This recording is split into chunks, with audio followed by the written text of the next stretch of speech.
Hi, everybody. My name is Ralph Harris. My friends call me the military guy, and, well, you don't want to know what my enemies call me. This is about the 8th or 9th program that I've done with veterans from the Korean War, World War II, the Pacific, and today is about the Cold War, which a lot of people don't know too much about.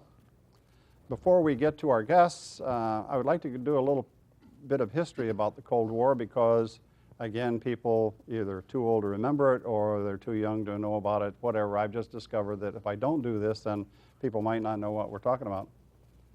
Anyway, the history is, Russia was an ally of the United States when World War II ended in 1945 in Europe. The Cold War began in 1946, and it was centered in Europe, and the epicenter was Berlin. In 1945, the United States, Britain, France, and Russia signed a four-power agreement at Yalta on how to occupy defeated Germany and have free elections in Eastern Europe, which were overrun by Russian troops during the war. Germany and Berlin were divided into four parts, each occupied by the Americans, British, French, and the Russians. Russia reneged on allowing free elections in Eastern Europe and installed communistic dictatorships.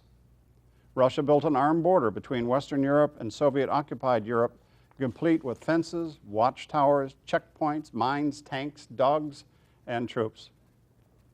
Indeed, Winston Churchill of England declared in 1946, "An imaginary iron curtain has divided Europe." Thus, the Cold War began. Reasons? Well, lots of them. One, there was distrust about the A-bomb. The United States did not share A-bomb secrets with our World War II ally, Russia, and they didn't like that. They thought we should have. Two, there was a big conflict, of course, between capitalism versus communism/socialism, two diverse ways of running countries. And three, there was a conflict about democracy versus dictatorships. The Russians believed in dictatorship and strong state government, and of course in the West we believed in democracy. An alliance was formed in 1949 by the West called the NATO Pact. An alliance was formed by Russia and its Eastern European partners in 1955 called the Warsaw Pact. And Russia developed the A-bomb in 1949 and the H-bomb in 1955. And perilous times were with us. Some of the major Cold War events. In 1948, the Russians closed ground access to Berlin by instituting a blockade. The blockade crisis was defeated by an airlift by the West. All the supplies, coal, food, everything was flown in because the Russians wouldn't let us use the highways. In 1956, the British and French seized control of the Suez Canal. That was a crisis. Russia protested but did not intervene during this crisis. In 1956, the Hungarian people revolted against Russian occupation. The West protested but did not intervene in the crisis. In 1991, Russia and East Germany built the Berlin Wall and Checkpoint Charlie was created. That same year, Russia and the United States had a tank standoff crisis in Berlin. In 1989, the wall fell and Eastern Europe became free again. In 1990, Eastern and Western Germany were unified once more.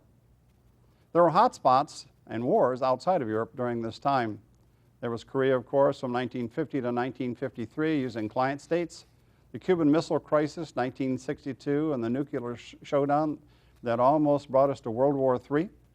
There was Vietnam from 1964 to 1975, and of course Afghanistan when the Soviets invaded and occupied Afghanistan from 1979 to 1989. Enough of history. It's time to meet our guests tonight. We have three. On my far right and your left is Ron Bennett. Welcome, Ron. Thank you. And this is Tom Daly. Welcome, Tom. Thank you. And this is Al Fellhauer. Welcome, Al. Thank you very much, Ron. Nice to have you guys here. And I was in Germany too, so it's good to, up until now, I've been talking to guys from Germany and Korea and so forth. Where were you assigned at in Germany, Ralph? I was in Berlin, as a matter of fact. So was I. That's cool. We have two guys, three of us from Berlin and one from West Germany. Right. First of all, Ron, tell me about your family. You got any kids, grandkids? Yeah, I'm married. I actually married a woman from Germany, or in Germany. She was from Pennsylvania, and we have 5 kids and a couple grandkids running around now, so it's been pretty hectic for those years. You've been a busy beaver. Busy beaver. Okay. How about you, Tom? Kids, grandkids? Yes, married a local gal from Wayne, where I'm from, and we have five children. Had 11 grandchildren, and everybody's doing fine. If you don't mention your wife's name, you know she'll be mad. Her name is Mary Ann. Thank you. Ron, did you mention your wife's name? My wife's name is Riley. Cool. She goes by Riley. And Al, kids, grandkids, wife's name? My wife's name is Rosie, and fortunate enough to have her with me in Berlin for, probably about 60% of the time that I was over there. We have 3 boys, and they're all married, successful, and gave us 5 grandkids. And Congratulations. that's about it. It just shows the Army knows how to kids. Okay, That's have right. kids. Okay. That's right. First of all, Ron, when did you serve in the United States Army? I served went in 1968, in May of 68. I'm sorry, 66, and got out in 68. And how about you? I was stationed in Berlin also, but I went in 1956, and I think got out in January of 58. Tom, I'm sorry, I stumbled on your name. Al, when did you serve? Okay. Well, I was about 10 years after him. I served in the service from May of 67 until May of 69, and spent my time in Berlin from September 67 until I came home in April of 69. You were a young trooper by our standards, the old guys. Young trooper, that's Okay. right. You guys had it all figured out by the time I got there. And Ron, what was your rank when you got out of the service? E4. Yeah. And how about you, Tom? I was E4, and then I was in the reserves for a while, and ended up coming out of the Army as an E5. And how about you, Al? I was a sergeant E5. I didn't like some of my sergeants. Well, I liked it because I had the 3 stripes on my sleeve, and I thought I was a big deal. Okay, cool. Ron, how old were you when you went into the service? 22. I was a little bit older than most guys. I'm just going to say you're a little older than a lot of the guys. How Well, about you? I'd spent some time in college and kind of got tired of that and went home for break, and the Army asked me if I'd like to come join them for a while. That's when the draft was going on, of course. And, Yeah. and if you weren't in college, and So you had a U.S. before your service number. absolutely. And if you're regular Army, you went in, you were an RA, if I RA. remember rightly. Yep. Yep. How about you, Tom? I was 20 when I went in. I was U.S. drafted. Yeah. And? I was a U.S. I went in at the age of 20, and I tried not to get drafted by getting married. You can see how well that worked out. I got a letter from President Lyndon Johnson requesting me to report to Cleveland, Ohio. So that's what I did. I went in at 19, and I was what we call Ron, wet behind the ears. Ron, what was your job and duties when you were in Germany? I was an MP, and we were stationed in Heidelberg, and basically we were the color guards for all of the officers coming through the gates. We were kind of an elite corps of MPs. We all had tailored uniforms. Chrome helmets? No, we didn't have chrome helmets. We had polished what do you call them, brims on our hats. It was interesting. We had Air Force jump boots, which were the cap-toed ones. Yeah. And when we got there, we spent about 2 months actually getting our uniforms ready. We had the boots had triple soles and triple heels, and had cleats on the inside of the heels, so that when the officers would come through the gate and you'd snap to attention, And click. you'd click your heels. All of our leather was patent leather. Oh, you were show dogs. Yeah, we If were. you That's don't what mind we the were. expression. Nope, that's Yeah. exactly Same what way it in is. Berlin. Yep. And how about you, Tom? Berlin, I was a supply specialist, and basically we handled all the issue of uniforms and equipment, and made sure the equipment got repaired, and we were also in charge of the arms room, which we contained all the weapons. We had small weapons that were in the outfit. Basically the M1s, carbines, and 45 pistols. And also we took care of the laundry. which was one of the better jobs, but somebody had to do it. Did you ever pull KP duty? No, we didn't. We had Yeah, the we didn't. Germans did most of KP for When us. I was in the States, we had KP duty, and when we got to Europe, nobody had to worry about that again. How about Right. you, Al? What were your duties? Well, I was the training NCO for the headquarters company, and it was my responsibility to schedule all the training. There's a cycle that the Army goes through, as you know. Most of the general public doesn't realize it, but there's an annual schedule of training that they have to go through every year, both physical and mental. So we had to schedule film sessions and physical training tests, and we had to make sure that everybody did what they were supposed to do. And being in a headquarters company, it seemed like none of them felt they should have to do any of this stuff. So it was like pulling teeth. But no, it was a rewarding experience. It taught me a lot about how to schedule and set up an organization. I didn't know that about you, Al, but when I was in Berlin, I used to teach the NCOs and officers, as a matter of fact. Here I am in E4, about CBR. That's what we call Okay. the chemical, biological, radiological warfare. That would have been one of the requirements, I think, twice a year for that one. That's right, and I used to do that. Anyway, that's cool.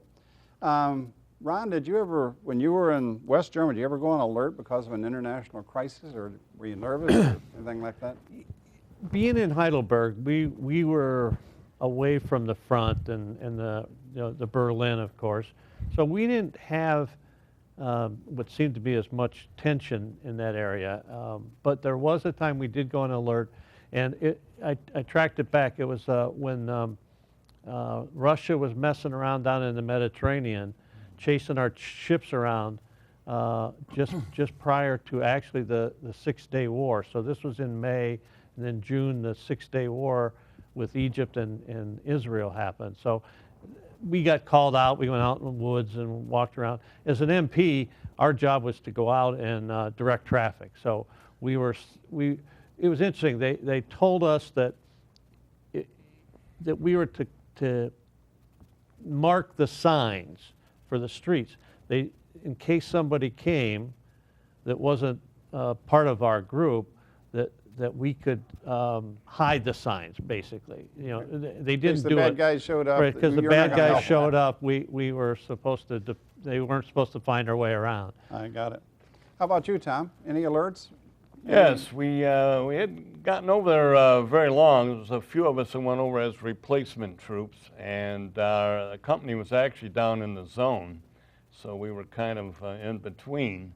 But anyway, orientation, I remember a sergeant coming in and telling us that, if things got bad, they said, you might as well give your ass to the Russians because, give your heart to God and give your ass to the Russians. That's what it was. And it wasn't long after that the Budapest incident occurred. And we went on alert, and we had to. That was in Czechoslovakia. No, I think it was in Hungary. Hungary, yeah. Sorry, it was sorry. in Budapest, Hungary. Yeah. And it was pretty touchy for a while. Yeah, it was nervous times. I remember when I was there, we were in the hallways, and we had our helmets out and weapons out and all that, and ammunition stacked down at the door, and the Russians were flying jets over, making sure that we stayed in there. Wow. And one of my jobs was to give Colonel Bruckner a report every morning. He wanted to know how many tanks were within a half hour and an hour away and all that. And I came on a report. He didn't want to read the whole thing, so I'd lift them all and give them every morning. And as a 20-year-old, I was scared. And we had to sleep with our full combat outfits ready to on go. down. How about, and we're surrounded, of course. If you're in Berlin, you're surrounded by the Russians. And with you guys, the idea was that if we just slow up the Russians till they got to the Rhine, then we might be able to stop them. Right. How about you, Al? Well, very similar situation. Ours was in the middle of a night in August of '68 when the Russians decided that they had had enough in Prague, in Czechoslovakia, so they decided they were just going to run over Czechoslovakia and get them back in line, and all hell broke loose. I mean, all the officers started showing up. This is 3:30 in the morning. And weren't you on duty? I had all-night duty that night, which, all-night duty was supposed to be easy. And all of a sudden it became a very tough job because I had to make all these phone calls. I had orders coming from 7 different ways on who to contact. And of course, they wouldn't tell us anything. They said, you'll read about it tomorrow. You'll read about it tomorrow. Yeah, I don't think. So we didn't know if the Russians had come over the wall somewhere or what was going on. And there was a wall in Berlin at the time. Now, most American public doesn't know that there were a whole bunch of times during the Cold War when we came within just a snidbit of going World War III happening. Well, people don't really realize, I guess, that the wall itself really divides the city. Yep. And the Iron Curtain is around the whole city. Because East Berliners were not even allowed to go to East Germany. Well, the wall was put up to keep their own people in, not to keep us out. Well, they said that. Yeah. The other way around is what they said. I think it was important that our mission there was to, if anything did break out as it did, our job was to get the civilians out of Berlin, make sure they get them over to Tempelhof Air Base and get them out. And American civilians. Then and after that, then we were pretty much on our own because we only had one regiment, and the Russians and the Germans had about 3 or 4 divisions. I don't know what you guys had, but we had 21 tanks. Yeah. I remember. All I know is that we had a show. If it wasn't on alert for something like that happening in Hungary or Czechoslovakia, we had to polish, paint, clean, get new uniform. We had to always look like we owned the world. No. It was a big show for the Russians. And that's really what we were doing. Put the black paint on the tires, make them look like new. That's right. Ron, tell us about any particular event or happening that happened to you that you won't forget, that stuck in your memory. Well, as I was saying, that we were kind of an elite corps of MPs. We weren't the normal guy that ran around and busted heads for drinking guys downtown and stuff. We stood on gates and welcomed officers and dignitaries. And I remember one time we got this big call that we had to get everything cleaned up. And I mean, when they talk about it, it's everything has to be clean and shiny and just even more because they had given us the word that Johnson was going to be in Germany. And that President Johnson at the time, and maybe stopping by. So it was like, I don't know if he ever did or not. I mean, but the whole thing was, if he was going to be there, this place was going to look so nice you wouldn't have believed. You could eat off the dirt. Yeah, it was that's how they did Every it. little stone gets Yeah, painted. and we had dress blues. The Army has a dress uniform that's blue, and you had to wear those when you did parades and that kind of stuff. And so everybody was getting their dress blues ready, and it was quite an event. I was the Eisenhower jacket era. And how about you, Tom? Well, at that time, people were wearing out, but they had a prison in Berlin, Spandau Prison. One prisoner. And I was getting to that. We had of course, as you mentioned, it was Russia and France and England, U.S. were all there, and we took turns. I think must have been each country took 3 months. Changing the guard. Changing the guard, and all of that to guard one prisoner, Rudolf Hess. Rudolf Hess. Oh, wow. And he was famous because he flew to England because he thought, end the war early. Remember that? Yep. Yeah, Didn't work that way. He lived a long time, too. He did, didn't he? Because we had it. I can understand why. Well, we had to have 4 countries guarding one man in this prison who was so old he And it's a big could prison. hardly walk. He sure as hell wasn't going anywhere, And the changing the guard was always a big That was a big seemed like show. all- It was a show. Russian troops were short and wearing or having burp guns, and our guys were, I don't know, I always heard a rumor that they had to be at least 6 foot tall or they weren't in the guard. I don't know. How about Most you, of our Al? guys were Oh, all well, 6 foot. I was gonna mention Spandau too. That stood out in my memory because each country of the 4 allies spent a month guarding this one guy, and you had to dress up like you were going to a formal party of some kind. We had the chrome helmets, the brand new uniforms, the patent leather boots, and all this to walk up and down one little ledge, basically, to guard this one guy who, like Tom said, couldn't even walk at the time. But I think the impression that stood out the most to me was on the civilian side more when we went down near Checkpoint Charlie and the bridge and saw the people in West Berlin waving to their relatives and trying to send messages to them on the other side of the river. That really hit home there. The spree. Now, Yeah. now, it's funny because when I was there, and I don't know about you, but there was no wall. and I used to drive Colonel Bruckner. He was my boss, and we would go into East Berlin from time to time, and we had the rights to go there, and they had the rights to come over too. And Colonel Bruckner told me one day, the first day, he said, if a East German policeman or a Russian soldier tries to stop you, if he's in front of that Jeep, you run him over. And I said, sir? He said, don't aim for him. He's got to get out of the way, but you're not going to stop. Do you understand, soldier? And I said, yes, Colonel. And it happened once, and it was at the Brandenburg Gate, as a matter of fact. And this East German policeman suddenly jumped out and put his hand up like this. And I said, Colonel, he says, drive. I wasn't going very fast, about 30 miles an hour, so he could get out of the way all right, but I heard him yelling in the background. Anything else that any of you want to share? By the time I was there, 10 years after you guys, it had gotten so bad that we were really not to talk to any of the East German police or the East German soldiers. Soviets were okay, we could associate with them, but we did not recognize East Germany as a government, and there was no way that we could talk to those people. Now, didn't you bring some pictures, Al? Yeah, I took a few pictures of the barracks and a couple places. There's a chapel, I believe, in the pictures that was right across from the headquarters company at McNair. It was multi-denominational. They turned it around. They had the Star of David, and they'd turn around the crucifix and the cross, and they had different services there. And it was amazing how many people really did attend Sunday services and Saturday services. And then you used to go to the zone for war games? Twice a year to the zone. Now, I was fortunate enough because of my job to set the schedules and stuff. I would go down a week ahead of time, and then as soon as everybody got there, I'd have to go back so I could get it ready for when they came back. And believe me, that was a pleasure. That was like a vacation almost. For our audience, we keep talking about the zone, and so that the audience knows what we're talking about. Germany, West Germany, was divided into 4 sectors, just like Berlin. You had the French zone, the American zone,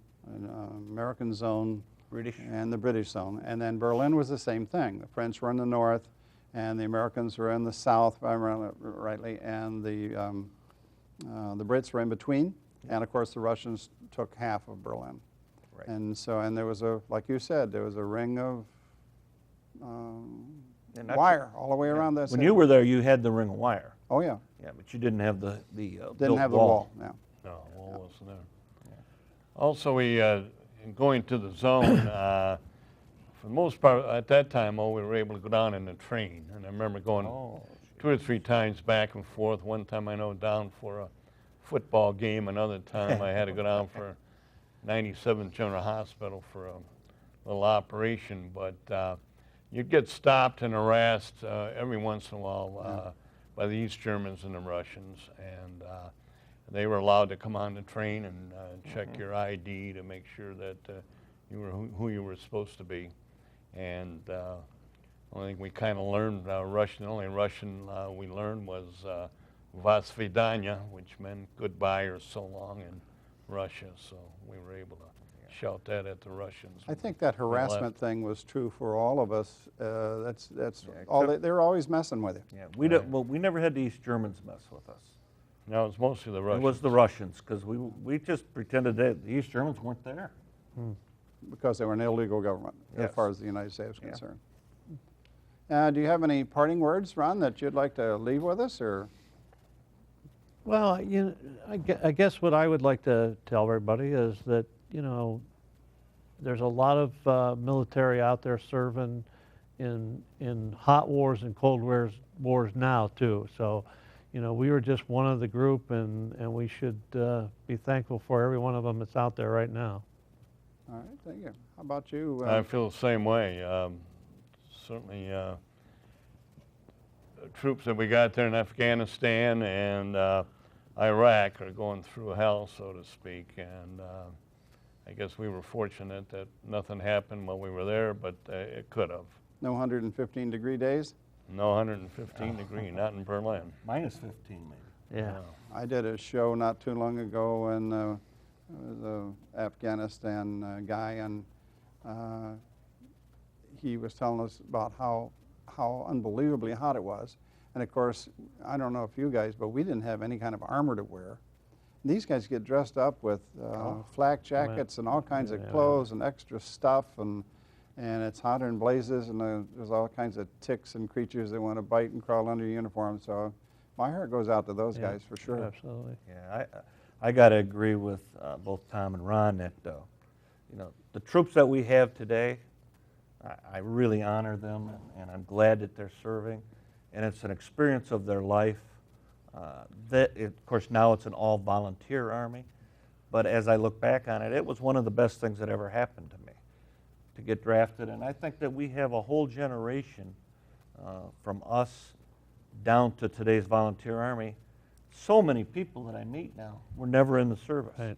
And they missed such an opportunity to really know what the country is about. And when you pay your sales tax, when they tax 6 cents on your dollar for your purchase, it doesn't bother me. Because I saw places where you didn't have the opportunity to pay a sales tax. That's right. Yeah, when you think about it, in World War II, there was 16, I think it was 15 or 16 million people under arms. That's amazing. Yeah. What were you, when you would go out in Berlin, Ron, and socialize? Do you remember any places that you can mention that would be? Well, of course, I was in Heidelberg, so. Or Heidelberg, I I'm was sorry. in Excuse me. Heidelberg. That's a great town. That was a university town. It was a university town, and, Nice town. and it was most of the bars that were not the tourist bars were all student clubs, and you have to have student ID to get in. And luckily, I was able to finagle one of those and visit All right. every one of them. We're gonna have to bring this to an end because I think we're pretty much at the end of the show. And I want to thank you, Ron, and Tom? Tom, I'm sorry, Tom, and Al, for coming. I know you're missing a football game tonight, and That's thank you all very right. much. God bless you, and I'd like to say goodbye to for this evening for CTN, who does these shows, and without them, we would not be meeting these wonderful veterans like these three gentlemen right here. So good evening, everyone. Hope to see you again.